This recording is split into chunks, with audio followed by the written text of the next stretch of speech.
এটাই আমরা ইনশাল্লাহ দেখবো।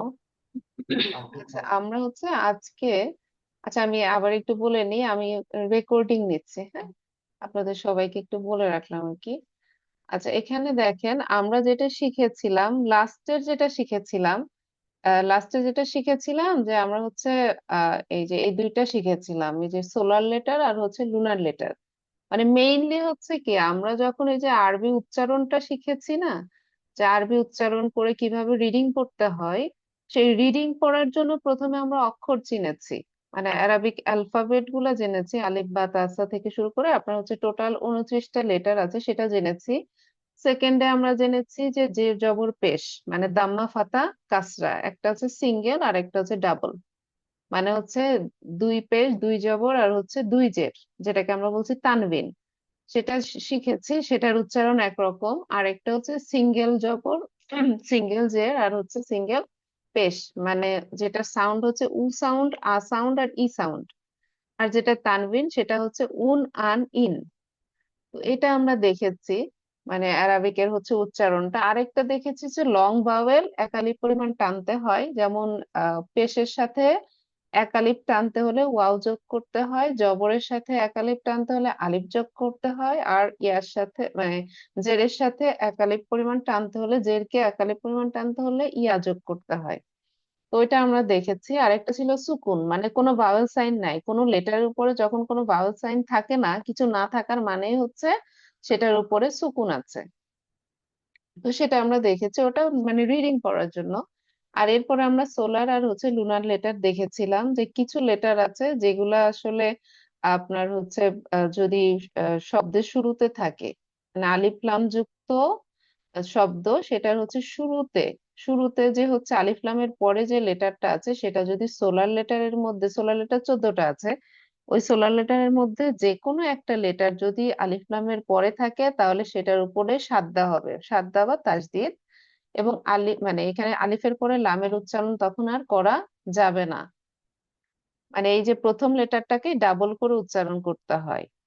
যেমন এখানে আশামসু বলছে, আর এখানে আবার কিছু লেটার আছে আলিফ লামের পরে যে লেটার গুলো আসলে পরে, মানে আলিফ লামের পরে কিছু লেটার আছে যে মানে যেগুলো হচ্ছে লুনার লেটার, এই লুনার লেটার 14টা আছে, ওই 14টা লেটারের মধ্যে এখানে হচ্ছে যদি যে কোনো একটা লেটার হচ্ছে আলিফ লামের পরে আসে, তাহলে সেই ক্ষেত্রে শুরুতে যে আলিফের পরে লাম আছে, এই লামের উচ্চারণ অবশ্যই অবশ্যই করতে হবে। এটা উচ্চারণ শেখার জন্য আমরা হচ্ছে দেখেছিলাম। নর্মালি আমাদের যে ইন্ডিয়ান সাবকন্টিনেন্টে যতগুলো কোরআনের মুসাহাব, মানে এটা কোরআন বলা যায় না, কোরআনের কপি বলতে হয়, কারণ কোরআনটা অরিজিনালটা হচ্ছে লাহে মাহফুজে আছে। ওইটা অরিজিনালটা আসলে পৃথিবীতে আসে নাই, যেটা আসে হচ্ছে অডিও ভার্সনটা, মানে মেসেজটা আসছে আমাদের কাছে। তো সেটাকে আমরা লিখে রাখি, এই জন্য কখনোই হচ্ছে আমরা যেটাকে কোরআন বলে জানি, ওটা আসলে বলা হয় কোরআনের কপি। মানে মদিনাতে গেলে বা সৌদিতে গেলে ওরা কিন্তু বলে মুসাব, মুসাব বলে, মানে কোরআনের কপি আর কি, এটা রিটেন ভার্সন। আচ্ছা এইখানে হচ্ছে আমাদের দেশে তো জের জবর পেশ দেওয়া থাকে, তো এই জন্য হচ্ছে এখানে এই যে তাসদিদ দেওয়াই থাকবে, এটা থাকলে এখানে আর লামের উচ্চারণ করা যাবে না, তখন সরাসরি হচ্ছে এটাকে ডাবল করে, যেমন আমি বলছি আশামসু। আর এখানে হচ্ছে যখন এটার উপরে হচ্ছে তাসদিদ থাকছে না, তখন হচ্ছে কি করছে, আমরা লামের উচ্চারণ অটোমেটিক করে নিচ্ছি। তো এটা গ্রামাটিক্যাল রুলস, এই রুলসটা না জানা থাকলেও যে রিড আউট করতে সমস্যা হবে তেমনটা না, তবে জেনে রাখা ভালো, যেন হচ্ছে জের জবর পেশ ছাড়াও আমরা রিড আউট করতে পারি, সেখানে এটা হেল্প হবে। আচ্ছা এখানে এই যে কতগুলা সোলার আর হচ্ছে লুনার লেটারের লিস্ট দেওয়া আছে, এটা তাজবিদের কোর্স গুলাতে এটা শেখানো হয়, এটা ডিটেলসে সময় নিয়ে তাজবিদের কোর্সে শেখানো হয়। তো আচ্ছা ওইটা হচ্ছে ওই পর্যন্ত আমাদের হচ্ছে রিডিং পড়ার জন্য, আমি শুধু বলেছি রিডিং পড়ার জন্য যতটুকু বেসিক লাগবে সেইটুকু নলেজ আল্লাহর মতো আমাদের হয়েছে। এটার বাইরে আমরা আরেকটা বিষয় দেখেছিলাম, সেটা হচ্ছে ডেফিনাইট আর হচ্ছে ইনডেফিনাইট, সেটা দেখেছিলাম। যে প্রপার নাউন তো জানি ডেফিনাইট, প্রপার নাউনের শেষে তানবিন থাকলেও সেটা ডেফিনাইট। আবার হচ্ছে প্রোনাউন গুলা ডেফিনাইট, মানে এই দুইটা কথা সবসময় মানে আমি প্রতি ক্লাসে রিপিট করি, কারণ এটা হচ্ছে মনে রাখতে হবে।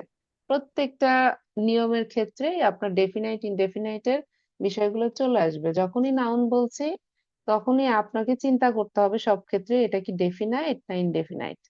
তো আমি বলেছি প্রপার নাউনটা অলওয়েজ ডেফিনাইট, এবং হচ্ছে কি প্রপার মানে যেটা হচ্ছে প্রোনাউন সেটা হচ্ছে ডেফিনাইট। আর যেগুলো হচ্ছে আমরা হচ্ছে প্রপার নাউন আর প্রোনাউন এই দুইটা বাদে যতগুলো নাউন আছে প্রত্যেকটা নাউনের শেষে যখন তানবিন থাকবে, প্রত্যেকটা নাউন আমি বলেছি যে প্রপার নাউন আর হচ্ছে প্রোনাউন এই দুইটা বাদে যত নাউন আছে সেটার শেষে যদি উন আন ইন, মানে আমরা হচ্ছে যদি উন আন ইন বা হচ্ছে তানবিন, মানে দুই জবর দুই জের দুই পেশ বা ডাবল ফাতা ডাবল কাসরা ডাবল দাম্মা, তো এখানে তানবিন থাকলে পরে সেটা অটোমেটিক্যালি সেটা কিন্তু মানে ইনডেফিনাইট, সেটা কিন্তু ইনডেফিনাইট। আর হচ্ছে প্রপার নাউন আর প্রোনাউন বাদে যে কোনো নাউনকে এই যে হচ্ছে আমি যখন কি করতে চাচ্ছি ইনডেফিনাইট থেকে ডেফিনাইট করতে চাচ্ছি, সেক্ষেত্রে অবশ্যই শুরুতে আলিফ লাম জবর আল নিয়ে আসছে। আলিফ লাম জবর আল থাকার অর্থই হচ্ছে এটা হচ্ছে ডেফিনাইট। এবং যখনই আলিফের পরে লাম আছে তখন আমরা কি করছি মানে লাস্টের যে লেটারটা আছে সেটার উপরে কখনোই কখনোই হচ্ছে তানবিন হবে না, এটা হচ্ছে সিঙ্গেল হয়ে যায়। ডাবল ছিল ডেফিনাইট মানে হুম। ইনডেফিনাইটের ক্ষেত্রে, ডেফিনাইটে এসে সেটা সিঙ্গেল হয়ে গেছে। এটা আমি হচ্ছে বলেছিলাম ক্লাসে। তো আজকে আমাদের যেটা দেখার বিষয় এখানে হচ্ছে নাউন। আমরা হচ্ছে নাউনটা নর্মালি কি কি জানি, আমরা যখন হচ্ছে ইংলিশে সেন্টেন্স মেক করি, ইংলিশে সেন্টেন্স তৈরি করার সময় আমরা কিন্তু সাবজেক্টটাকে শুরুতে রাখি, তারপরে কিন্তু ভার্ব বসাই, সেটা হচ্ছে অক্সিলারি হোক বা কপুলা হোক। তো আমরা সাবজেক্ট কিন্তু শুরুতে রাখি, এরপরে কিন্তু ভার্ব বসাচ্ছি, এরপরে হচ্ছে অবজেক্ট থাকলে অবজেক্ট বসাচ্ছি, এবং বাকি অংশ, এটা হচ্ছে নর্মাল ইংলিশের হচ্ছে স্ট্রাকচার। কিন্তু অ্যারাবিকে যদি আপনি এলোমেলো করেও লিখেন, সাবজেক্টটা শুরুতে দেন মাঝে দেন শেষে দেন, আপনার মিনিংটা কিন্তু সেম থাকে। সাবজেক্টই থাকে। সাবজেক্ট মানে সেন্টেন্সের যেখানেই আপনি বসান না কেন আপনি হচ্ছে বুঝতে পারবেন যে এটা সাবজেক্ট। এবং সেটা হচ্ছে কি দেখে বুঝতে পারি আমরা হচ্ছে এই যে এন্ডিং, না আমার মনে হয় একটু মানে জটিল হয়ে যাচ্ছে সবার জন্য, হ্যাঁ একটু জটিল হয়ে যাচ্ছে, তো এই আলোচনাগুলো আবার আসবে, তো আমরা যখন সেন্টেন্স দেখবো তখন আবার আসবে। তো এখানে আমি শুধু একটা জিনিস বলতে চেয়েছি যে এখানে হচ্ছে অ্যারাবিকের ক্ষেত্রে কোনো নাউন যদি কোনো একটা বাক্যের সাবজেক্ট হয়, তাহলে পরে সেই সাবজেক্ট মানে সেটা হচ্ছে আসলে ওই সেন্টেন্সের মধ্যে কোথায় আছে, সেটা শুরুতে আছে মাঝে আছে না শেষে আছে, এটা ম্যাটার করে না। যেটা ম্যাটার করে সেটা হচ্ছে যে এই যে নাউনটা, এই নাউনটার লাস্টের যে লেটার আছে, সেই লেটারের হচ্ছে বা হচ্ছে লাস্টে যে অ্যালফাবেট আছে, এই অ্যালফাবেটের উপরে কি সিম্বল আছে সেটা দেখে আসলে আমরা বুঝতে পারি যে ওটা কি আসলে সেন্টেন্সের নাউন হিসেবে মানে নাউনটা হচ্ছে সাবজেক্ট হিসেবে ব্যবহৃত হয়েছে, না ওই নাউনটা অবজেক্ট হিসেবে ব্যবহৃত হয়েছে, না সেটা পজেসিভ পজিটিভ হিসেবে ব্যবহৃত হয়েছে, সেটা আমরা বুঝতে পারি। আচ্ছা আমি একটু যদি এখানে একটু এক্সাম্পল একটু দেখাই, আমি একটু লিখে রেখেছিলাম। তো এখানে একটা আমরা শব্দ দেখছি, এখানে হচ্ছে একটা শব্দ দেখছি, সেটা হচ্ছে মুহাম্মাদুন। মুহাম্মাদুন, মুহাম্মাদান, আর হচ্ছে মুহাম্মাদিন। তো অ্যারাবিকে যখন হচ্ছে আপনার অ্যারাবিকের যে কোনো একটা মানে নাউন হোক আর যে কোনো একটা আপনার শব্দ, সেই শব্দের হচ্ছে কিছু রুট লেটার থাকে। তো যেহেতু আমরা নাউন শিখছি, আমরা নাউন নিয়ে কথা বলি, তো প্রত্যেকটা অ্যারাবিক হচ্ছে নাউনের মানে রুট লেটার থাকে। যেমন এখানে হচ্ছে মুহাম্মাদ, মুহাম্মাদের হচ্ছে রুট লেটার হচ্ছে মিম, হা, এখানে মিম আছে আর এখানে হচ্ছে দাল।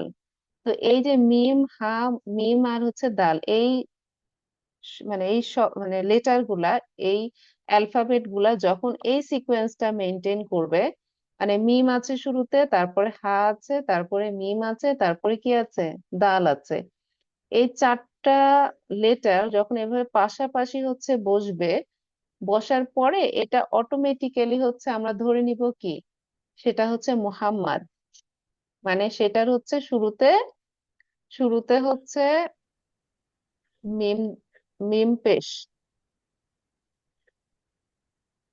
মিম পেশ মু, হা জবর হা, এটার উপরে তাসদিদ আছে, এরপরে একটা জবর আছে, এখন বিষয়টা হচ্ছে এটা ফিক্সড। এই যে প্রথম যেটা বললাম না, যে এই যে একটা মানে লেটার আমরা যেটা বললাম মিম, হা, মিম আর হচ্ছে দাল, এই চারটা লেটার যখনই পাশাপাশি থাকবে, তো এই চারটা লেটার দিয়ে আমরা হচ্ছে একটা নাউন ফর্ম করি। সেই নাউনের হচ্ছে আপনার শুরুর লেটারের উপরে মিম পেশ মু, তারপরে সেকেন্ডটার উপরে হা জবর হা, তারপরে যে মিমটা আছে সেটার উপর হচ্ছে তাজদিদ বা সাদ্দা, এরপরে হচ্ছে একটা জবর মুহাম্মা, তারপরে এখানে হচ্ছে দাল আছে, তাই না?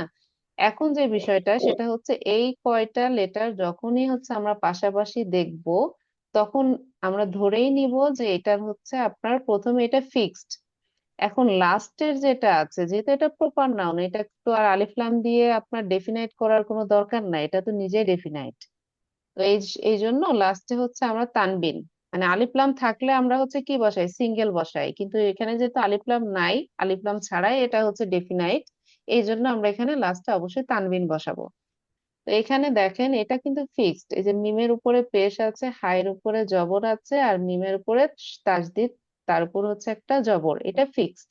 এখন বিষয় হচ্ছে এই যে লাস্টে যে দাল আছে, এই দালের উপরে কিছু ক্ষেত্রে আমার দুই পেশ হবে, কিছু ক্ষেত্রে দুই জবর হবে, কিছু ক্ষেত্রে দুই জের হবে। এবং সেটা কিসের উপর ডিপেন্ড করবে, যে সেটা হচ্ছে কোন সেন্টেন্সের সাবজেক্ট হিসেবে ব্যবহৃত হচ্ছে, না কোনো সেন্টেন্সে সেটা অবজেক্ট হিসেবে ব্যবহৃত হচ্ছে, না সেটা হচ্ছে পজিটিভ। পজিটিভ বলতে আমরা যেটা জানি ওই যে পজেসর, পজেসর হিসেবে ব্যবহৃত হচ্ছে, হুম। অথবা প্রিপোজিশনের অবজেক্ট। মানে আমরা যেটা ওই যে প্রিপোজিশন শিখেছি না, প্রিপোজিশনের অবজেক্ট মানে প্রিপোজিশনের পরে আছে, তো সেই প্রিপোজিশনের অবজেক্ট হিসেবে ব্যবহৃত হচ্ছে। তো সেই ক্ষেত্রে হচ্ছে দেখেন এখানে আমরা বলেছি কি, যদি এই যে মোহাম্মদ, মানে মুহাম্মদ, এটাকে আমি লাস্টে মোহাম্মদ দুনও বলছি না, দানও বলছি না, দিনও বলছি না, শুধু বলছি কি মুহাম্মদ, তাই না? এই দালটাকে ফাঁকা রেখেছি।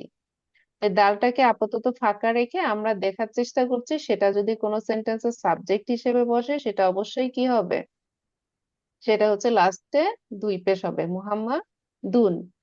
আর যদি কোনো সেন্টেন্সে এই মোহাম্মদ শব্দটা হচ্ছে অবজেক্ট হিসেবে ব্যবহৃত হয়, মানে ভার্বের অবজেক্ট, তাহলে পরে এটার শেষে অবশ্যই কি হবে, এটা শেষে হচ্ছে দুই জবর হবে। আর মানে অ্যারাবিকের লেখার নিয়ম হচ্ছে যে আপনি যখন দুই জবর লিখতে যাবেন, তার সাথে হচ্ছে একটা মানে বানানের নিয়ম এটা, যে একটা আলিফ আনতে হয়, মানে এই আলিফটা আনতে হয়, এটা হচ্ছে রুলস, এটা লিখার একটা নিয়ম।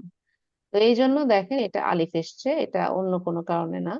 আচ্ছা এখানে দেখেন আমি শুধু বলেছি কি, এই যে প্রথম যে ইয়াগুলো আছে, যে আমি বলেছি মিম, হা, মিম, দাল, এই চারটা লেটার যখন পাশাপাশি আসবে, তাহলে পরে এটা হচ্ছে কি, এটা পাশাপাশি আসার অর্থই হচ্ছে এখানে হচ্ছে মিমের উপরে পেশ হবে, হায়ের উপরে জবর হবে, আর মিমের উপরে সাদ্দাত, তার উপরে একটা জবর। এটা ফিক্সড, এটা আমরা ধরে নিব। তো এটা ফিক্সড। এখন যেটা হচ্ছে এখানে কি মুহাম্মাদ, এখানে দাল, দালের উপরে হচ্ছে যখন দুই পেশ হবে, কখন দুই পেশ হবে, যখন সেটা সাবজেক্ট হিসেবে ব্যবহৃত হবে। দালের উপরে দুই জবর হবে যখন এটা মানে ভার্বের অবজেক্ট হিসেবে ব্যবহৃত হবে। আর হচ্ছে দালের নিচে দুই জের হবে যখন হচ্ছে এটা পজিটিভ কেস হিসেবে বা প্রিপোজিশনের অবজেক্ট হিসেবে যখন ব্যবহৃত হবে, তখন সেই ক্ষেত্রে দালের নিচে হচ্ছে দুই জের হবে। তো এখানে আমরা যদি হচ্ছে একটু আহ দেখতে চাই, তাহলে পরে হচ্ছে আহ আপনারা একটু দেখতে পারবেন যে এখানে দেখেন আমি তিনটা সেন্টেন্স লিখেছি। এখানে তিনটা সেন্টেন্স লিখেছে, একটা মোহাম্মদুর রসুল্লাহি, মানে মোহাম্মদুন শুরুতে কিন্তু আছে, উচ্চারণের জন্য আমরা রটাকে টেনে নেই, এটা তাজবিদের নিয়ম। যে এখানে যদি আপনার এই যে দালের উপরে দুই পেশ আছে, এই যে র আছে, এরপরে হচ্ছে প্রথমে যদি তানবিন থাকে, পরে যদি র থাকে, তাহলে কিছু লেটার আবার কি টেনে নিতে হয়। আর এটা তাজবিদের নিয়ম। তো আমরা সহজ ভাষায় দেখি, এখানে মুহাম্মাদুন রসুল্লাহি, তো এখানে কিন্তু দুন আছে, মুহাম্মাদের হচ্ছে লাস্টে কিন্তু দালের উপরে দুই পেশ আছে। আবার একই দেখেন মিম আছে, হা আছে, মিম আছে, দাল, চারটা লেটার আমরা দেখতে পাচ্ছি। তাহলে চারটা লেটার আমি বলেছি কি, এই চারটা লেটার পাশাপাশি থাকলে এখানে হচ্ছে প্রথম তিনটার উপরে ফিক্সড। এই যে মিমের উপরে পেশ, হায়ের উপরে জবর, আর মিমের উপরে তাসদিদ, তার উপরে একটা জবর, এটা ফিক্সড অ্যারাবিকে। তো এখানে হচ্ছে এটা ফিক্সড। এখন দেখেন পরে আবার একই শব্দ, এখানেও মুহাম্মদ, এখানেও মুহাম্মদ, এখানে মুহাম্মদ দুন বলছি, এখানে কিন্তু আবার মুহাম্মদ দান বলছি।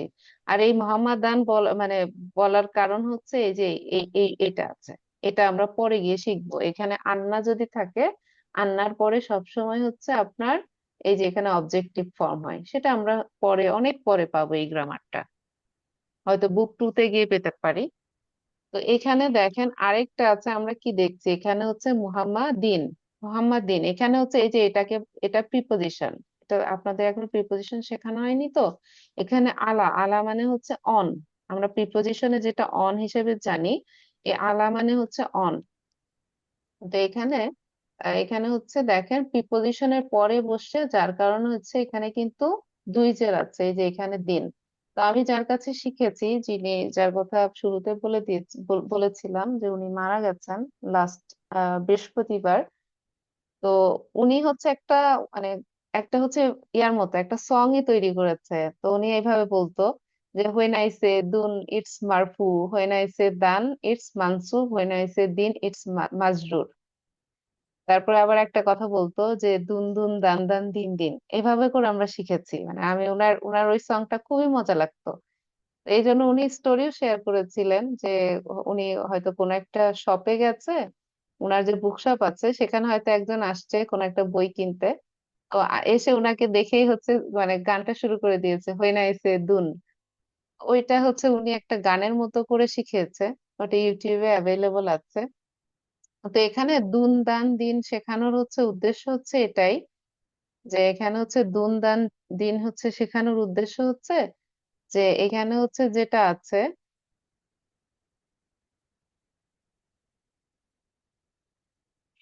আচ্ছা, এখানে যেটা আছে সেটা হচ্ছে যে আমরা এই যে এখানে যেটা দেখতে পাচ্ছি, এখানে আমরা যেটা দেখতে পাচ্ছি যে এখানে হচ্ছে যেটা আমরা বলছি দুন, আরেকটা আছে দান, আরেকটা আছে দিন। তার মানে কি এখানে মুহাম্মদ দুন বলছি, মুহাম্মদ দান বলছি, আর মুহাম্মদ দিন।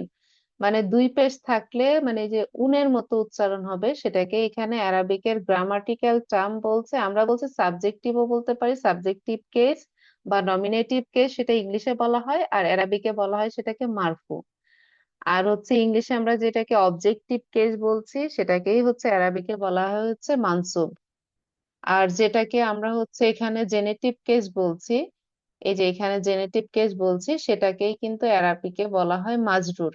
তো এখানে আপনারা হচ্ছে এই সংটা আপনার ইউটিউব থেকে দেখে নিয়ে, মানে উন মানে হচ্ছে সেটা মারফু, আন মানে হচ্ছে মানসুব, ইন মানে হচ্ছে মাজরুর। নাউনের শেষে যদি উন অথবা উ, মানে এক পেশ অথবা দুই পেশ থাকে, তাহলে সেটা হচ্ছে মারফু। আর নাউনের লাস্টের লেটারের উপরে হচ্ছে আন অথবা হচ্ছে মানে তানবিন, যেটা দুই জবর অথবা এক জবর, মানে যেটা হচ্ছে আলিফ লাম যুক্ত হলে এক জবর হবে। তো সেই ক্ষেত্রে হচ্ছে এটা আ হবে, হ্যাঁ। মানে এখানে আন অথবা আ উচ্চারণ যদি হয়, তাহলে সেটা হচ্ছে অবজেক্টিভ কেস বা অ্যারাবিকে বলা হচ্ছে মানসুব। আর যদি নাউনের শেষে যে লেটার আছে সেটার নিচে যদি একজের হয়, মানে যদি আলিফ লাম যুক্ত হয় একজের হবে। আর যদি তানবিন হয় তাহলে দুই জের হবে, যেটা কি ইন এখানে উচ্চারণ হচ্ছে মুহাম্মাদিন। তো সেই ক্ষেত্রে হচ্ছে ইংলিশে বলা হচ্ছে জেনেটিভ, আর হচ্ছে আরবিকে বলা হচ্ছে মাজরুর। তো এটা আমি আবারও বলেছি যে এই গ্রামারটা অনেক অনেক হেল্প, মানে আপনার অনেক বেশি কাজে লাগবে। দেখবেন কথায় কথায় প্রত্যেকটা সেন্টেন্স অ্যানালাইসিস করার সময় এই বিষয়টা, নাউন আসলে পরে এই মানে দুনদান দিনের বিষয়টা চলে আসে। এই জন্য এটাকে একটু ভালো মতো জেনে নিলে পরে গিয়ে ইনশাল্লাহ সহজ হবে। আচ্ছা, এখানে হচ্ছে আরেকটা বিষয় যেটা সেটা হচ্ছে যে আমরা এখানে একটা শব্দ দেখছি, একটা দেখেন এখানে একটা শব্দ আমি লিখেছি, এখানে তো একটা প্রপার নাউন দেখলাম। আরেকটা হচ্ছে আমরা হচ্ছে প্রপার নাউন বাদে অন্য একটা নাউন দেখি। এখানে আমি শুরুতে একটা দেখেন লিখেছি বা আছে, ইয়া আছে, আর হচ্ছে তা আছে, তিনটা লেটার আছে। তো এখানে বা, ইয়া, তা এই তিনটা লেটার পাশাপাশি আসার অর্থই হচ্ছে আপনার প্রথমটা হচ্ছে, প্রথমটার উপর জবর হবে, এটা ফিক্সড, মানে ল্যাঙ্গুয়েজের নিয়ম অনুযায়ী এটা ফিক্সড। এখানে বা এর উপরে হচ্ছে জবর হবে, ইয়া এর উপরে একটা সুকুন হবে, বাই। আর তায়ের উপরে কিছু হবে না, মানে তায়ের উপরে হচ্ছে দুই পেশ হতে পারে, দুই জবর হতে পারে, দুই জের হতে পারে, সেটা ডিপেন্ড করছে মানে এই বাইতুন শব্দটা হচ্ছে সেন্টেন্সের সাবজেক্ট হিসেবে ব্যবহৃত হলে সেটা হচ্ছে আপনার আহ, যে মানে দুই পেশ হবে, সেটা অবজেক্ট হিসেবে ব্যবহৃত হলে দুই জবর হবে, আর হচ্ছে সেটা পজিটিভ বা হচ্ছে প্রিপোজিশনের অবজেক্ট হিসেবে ব্যবহৃত হলে সেটা দুই জের হবে। আবার দেখেন শুরুতে যদি আমি এই যে বা, ইয়া, তা, এটা কি কি বলেছে, এই তিনটা লেটার যদি পাশাপাশি থাকে তাহলে কি অ্যারাবিকের নিয়ম অনুযায়ী প্রথম দুইটা ফিক্সড। তো এরপরে দেখেন যখন আমি আলিফের পর মানে আলিফ লাম যোগ করছি, এটাকে ডেফিনাইট করার জন্য আমি কি করছি, আলিফ লাম যোগ করছি, তারপরেও কিন্তু বা আর ইয়া এর উপরে কি আছে, যে আপনার হারকাত বা হচ্ছে ভাওয়েল সাইন সেটা কিন্তু ফিক্সড। বা এর উপরে কিন্তু জবর আছে, ইয়া এর উপরে কিন্তু সুকুন আছে, আর হচ্ছে তা এর উপরে সেটা ডিপেন্ড করবে। সেটা হচ্ছে আপনার সেন্টেন্সের হচ্ছে এখানে সাবজেক্ট হিসেবে ব্যবহৃত হলে হচ্ছে এক পেশ হবে যেহেতু আলিফ লাম আছে। সেটা অবজেক্ট হিসেবে সেন্টেন্সে অবজেক্ট হিসেবে ব্যবহৃত হলে সেটা এক জবর হবে। আর যদি সেটা সেন্টেন্সের হচ্ছে পজিটিভ হিসেবে ব্যবহৃত হয় তাহলে হচ্ছে এক জের হবে, যেহেতু আলিফ লাম আছে এখানে তানবিন বসানোর কোনো সুযোগ নাই। এটাকে আমি হচ্ছে একটা সিম্পল একটা সেন্টেন্স লিখে বোঝানোর চেষ্টা করেছি। যে এখানে দেখেন আছে হাজা, হাজা মানে তো আমরা জানি হাজা মানে প্রোনাউন, তাই না? হাজা তো প্রোনাউন, তার মানে এটা ডেফিনাইট। তো এখানে হচ্ছে হাজা, তো এখানে হাজা মানে দিস, হাজা মানে দিস, আমরা ডেমনস্ট্রেটিভ প্রোনাউন এটা শিখেছি। হাজা মানে দিস বাইতুন, বাইতুন হচ্ছে এ হাউস, যেহেতু উন আছে উন উচ্চারণ হলে এ অথবা অ্যান আনতে হবে, উন মানে হচ্ছে ইনডেফিনাইট। তো এখানে আমরা দেখেন হাজা মানে দিস, আর হচ্ছে বাইতুন মানে হচ্ছে এ হাউস। মানে এই উন উচ্চারণ হইলেই কি হবে, প্রপার নাউন আর প্রপার নাউন বাদে যে কোনো নাউনের লাস্টে হচ্ছে আপনার উন উচ্চারণ, উন আন ইন উচ্চারণ হওয়া মানেই সেটা ইনডেফিনাইট। তো এই জন্য বাইতুন, বাইতুন মানে হচ্ছে এ হাউস, আর হাজা মানে দিস। এখানে হচ্ছে দেখেন দিস ইজ এ হাউস। তো এখানে হচ্ছে আসলে প্রেডিকেট হিসেবে ব্যবহৃত হচ্ছে। তো সাবজেক্ট মানে আপনার যখন হচ্ছে নাউনটা হচ্ছে নাউনটা যখন সাবজেক্ট হিসেবে ব্যবহৃত হয় তখনও লাস্টে উন হবে। আবার যদি হচ্ছে সেটা আপনার হচ্ছে প্রেডিকেট হিসেবে ব্যবহৃত হয়, আমরা ইংলিশে যেটা প্রেডিকেট জানি, সে প্রেডিকেট হিসেবে ব্যবহৃত হইলেও হচ্ছে সেটা এই যে মারফুই হয়। মানে এটা তো আসলে অবজেক্ট না, এটা হচ্ছে প্রেডিকেট। তো এখানে পরেরটা দেখেন, পরেরটা যেটা আছে আপনার হচ্ছে আমি এখানে আরো, আরো মানে হচ্ছে এটা হচ্ছে ভার্ব। আরো মানে হচ্ছে দেখা, সি মানে দেখা। এরপর হচ্ছে দেখেন আছে বাইতান, মানে এখানে হচ্ছে আরো মানে আইসি। এখানে আরো মানে হচ্ছে আইসি, এটা ভার্ব, ভার্ব অনেক পরে আসবে, এটা নিয়ে কথা না বলি। আরো মানে আইসি। এরপর হচ্ছে দেখেন আইসি, আইসি হচ্ছে মানে কি দেখেছি, এটা হচ্ছে বাইতান এ হাউস। তো এখানে হচ্ছে বাইতানটা কিন্তু এই আরো মানে এই যে দেখার হচ্ছে অবজেক্ট হিসেবে ব্যবহৃত হচ্ছে, মানে কি দেখছি, বাইতান এ হাউস। তারপর সেটাকে দেখেন এই যে বাইতানটাকে আমরা কি করেছি এখানে ডেফিনাইট করে আরেকটা সেন্টেন্স মেক করেছে এখানে আরো। আরো মানে হচ্ছে আইসি আল বাইতা, মানে কি দেখলাম, দা হাউস। আর এখানে কি দেখলাম, এ হাউস। তো এখানে দেখেন সাবজেক্টের হচ্ছে কি মানে সাবজেক্ট বলছে ভার্বের হচ্ছে অবজেক্ট হিসেবে এখানে ব্যবহৃত হয়েছে। এই জন্য এটা হচ্ছে দুই এটা হচ্ছে মানে ইনডেফিনাইট হওয়ার কারণে এটার উপরে হচ্ছে দুই জবর আছে। আর এখানেও কি আছে, ভার্বের হচ্ছে অবজেক্ট হিসেবে ব্যবহৃত হয়েছে, কিন্তু এখানে শুরুতে আলিফ লাম থাকার কারণে এখানে দুই জবর হওয়ার সুযোগ নাই, এখানে কি হয়েছে, এক জবর হয়েছে। আবার এখানে দেখেন এখানে হচ্ছে আপনার এটাকে হচ্ছে নমিনাল সেন্টেন্স বলা হয় অ্যারাবিকে, সেটা আমরা নেক্সট ক্লাস ইনশাল্লাহ দেখবো। তো এটা হচ্ছে সাবজেক্ট আর এটা হচ্ছে প্রেডিকেট। আর অ্যারাবিকে হচ্ছে সাবজেক্ট হচ্ছে নমিনাল সেন্টেন্সে সাবজেক্টের পরে হচ্ছে যে প্রেডিকেটটা থাকে সেই প্রেডিকেটটা হচ্ছে আপনার হচ্ছে এই যে মারফু সাবজেক্টিভ কেস হয়, মানে মারফু মানে এই যে উন উন হয় বা হচ্ছে সাউন্ড হবে সাবজেক্টিভ কেস। তো এখানে দেখেন হাজা বাই তুন, আবার এখানে দেখেন হাজা এটাকে ঠিক রেখেছি দিস, আল বাই তু, এখানে আল হওয়ার কারণে কিন্তু এটা কি হয়েছে বাই তু হয়ে গেছে, কিন্তু এখানেও দেখেন পেশ আছে, এখানেও পেশ আছে। এটা ইনডেফিনাইট হওয়ার কারণে এটা দুই পেশ, আর এটা হচ্ছে ডেফিনাইট আলিফ লাম যুক্ত ডেফিনাইট হওয়ার কারণে এটা এক পেশ। আবার দেখেন একই হচ্ছে আপনার শব্দ, এই যে বাইত, বাইতুন শব্দটা কি হচ্ছে মানে বাইত, আমরা যদি বলি এই বাইত শব্দটাই দেখেন আবার কি হয়েছে যে ফি, পি মানে হচ্ছে ইন, ইন, ইন এটা হচ্ছে প্রিপোজিশন। প্রিপোজিশনের পরে আসছে না, প্রিপোজিশনের পরে আসার কারণে দেখেন এটা কিন্তু কি হয়ে গেছে, যে বাই তুন থেকে কি হয়েছে, বাই তিন, দুই জের আসছে। আবার দেখেন এই যে আহ, মানে ফির পরে আমি কি, ফি মানে হচ্ছে ইন, এটার পরে দেখেন এটা হচ্ছে কি বা, মানে বা, ইয়া আর হচ্ছে তা আছে। তো আল আছে শুরুতে, এই জন্য আমরা লাস্টে কি বসাতে পারি না, এখানে লাস্টে দুই জের বসানোর কোনো সুযোগ নেই, এখানে এক জেরই বসবে। এখানে হচ্ছে আমি যদি সামারি করি একটু, আমি যদি একটু সামারি করি, তাহলে হচ্ছে যে আপনার যদি নাউন, যে নাউনটা থাকবে, ওই নাউনটা যদি হচ্ছে প্রপার নাউন হয়, তাহলে পরে কি প্রপার নাউন হচ্ছে এই যে এরকম, মানে যে মোহাম্মদুন, মোহাম্মদান, মোহাম্মদিন, সেখানে তো আলিফ লাম যোগ করার সুযোগ নাই, আলিফ লাম ছাড়া সে নিজেই ডেফিনাইট।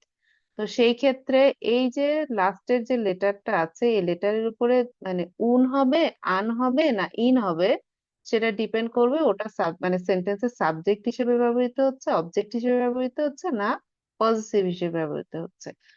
আবার হচ্ছে যদি আমরা বলি যে এখানে যে আরেকটা নাউন দেখছি, প্রপার নাউন বাদে যে কোনো একটা নাউন নিয়েছি, বাইতুন, বাইট মানে বা ইয়া তা, এটা দিয়ে একটা নাউন। তো এখানে হচ্ছে এই যে বাইট মানে তায়ের উপরে হচ্ছে মানে দুই পেশ হবে তখনই যখন এটা